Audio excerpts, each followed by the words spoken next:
So magandang gabi po sa inyong lahat mga kapalerista. Yan. Pag-usapan nga natin itong umaalingasaw na may konting kaguluhan daw o hindi pagkakaintindihan sa kampo ng mga Duterte sa pagitan ni Bongo at ni BP Sara. Kasi alam naman natin itong si BP Sara inendorso etong si Amy Marcos pati si Camille Villar na alam naman nating kalaban ng mga PDP senators. At kaya nababad trip yung PDP ngayon dito kay BP Sara pati kay Robin Padilla. Kasi nga, doon sa PDP, walang inendorso si BP Sara.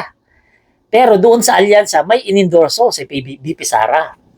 Kaya medyo nagkakaroon sila dyan ng pagtatalo at hindi pagkakaintindihan. Alam naman natin, etong si Senator Bongo, pati si BP Sara, hindi talaga to magkasundo ng 100%. Kasi kung matatandaan natin, nung panahon ni dating Pangulong Duterte, etong si Senator Bongo, yung talagang laging nasa likod o nasa tabi ni Pangulong Duterte.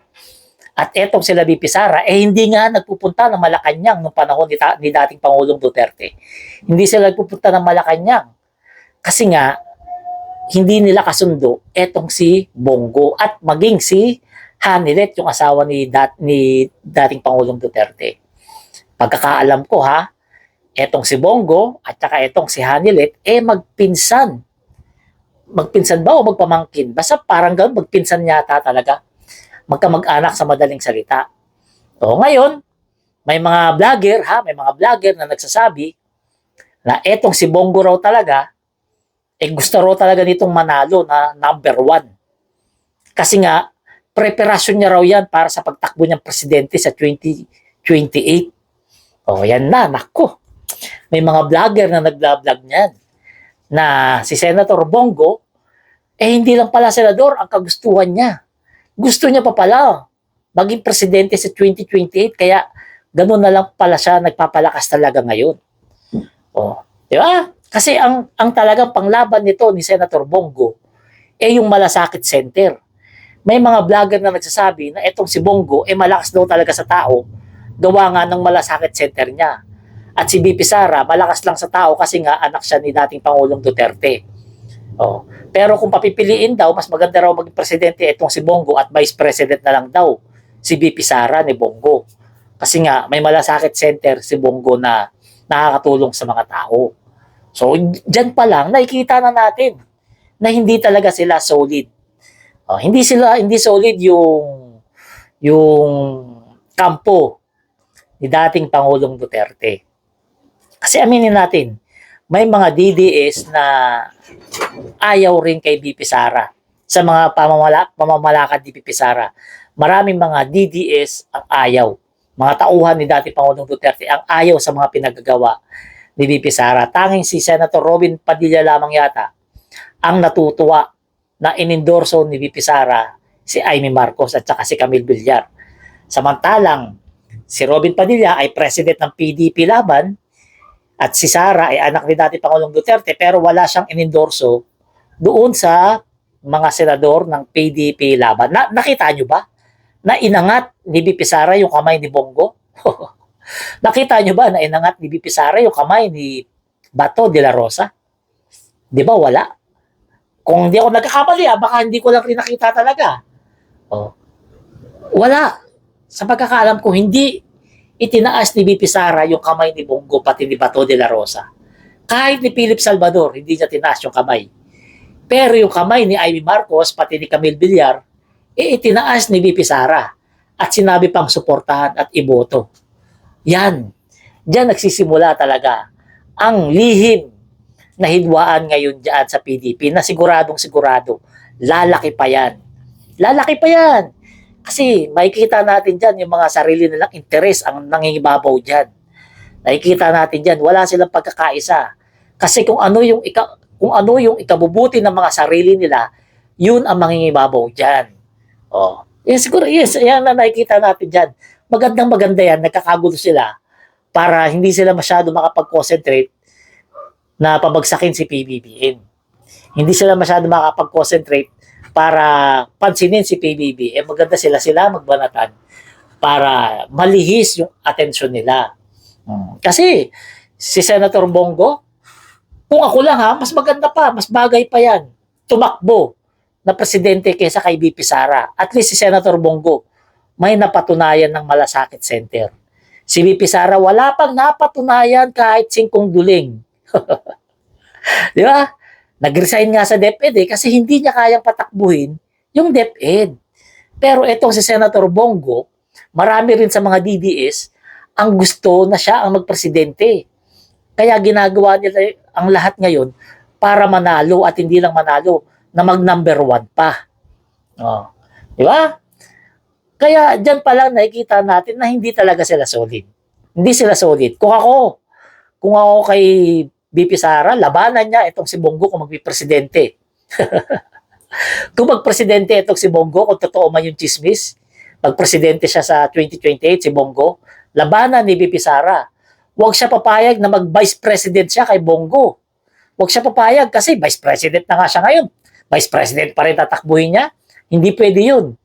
Di ba? Kaya malamang talaga sa alamang, maglalaban to ng presidente. Kasi itong si Senator Bongo, nakikita ko rin ha, ito sarili ko lang opinion ha, hindi ito tatakbong vice president kay VP Sara. Talagang presidente talaga ang tatakbuhin nito. Oh, sa tingin ko lang yan ha, hindi ko sinasabing yan ang mangyayari. Hindi ko sinasabing yan yung plano ni Bongo. Hindi ko sinasabi. Sa tingin ko lang na etong si Senator Bongo for president talaga to sa 2028. Kasi bakit? Pag siya yung presidente, mas may tutulong siya kay dating Pangulong Duterte para makabalik dito. Pag siya ang presidente. Diba? Pero, syempre, dadaan sa butas ng karayom yung mga yan para manalo. Dahil may matindi silang kalaban. Si Senator Tulfo, Raffy Tulfo na walang baho, walang dungis, walang kuskus balungos, at walang itinatago. Yan yung kalaban ni VP Sara at saka ni Senator Bongo na malamang sa alamang na pinag-uusapan ngayon ng taong bayan. Si Senator Raffy Tulfo sa ngayon, hindi pa yan. Sabi niya, hindi pa siya tatakbo. Pero maraming naniniwala na etong si Senator Raffy Tulfo ang bagay maging sunod na presidente ng Pilipinas. Kaya, dapat etong si Senator Bongo, labanan niya. Tumakbo na lang sa presidente. Labanan niya si VP Sara.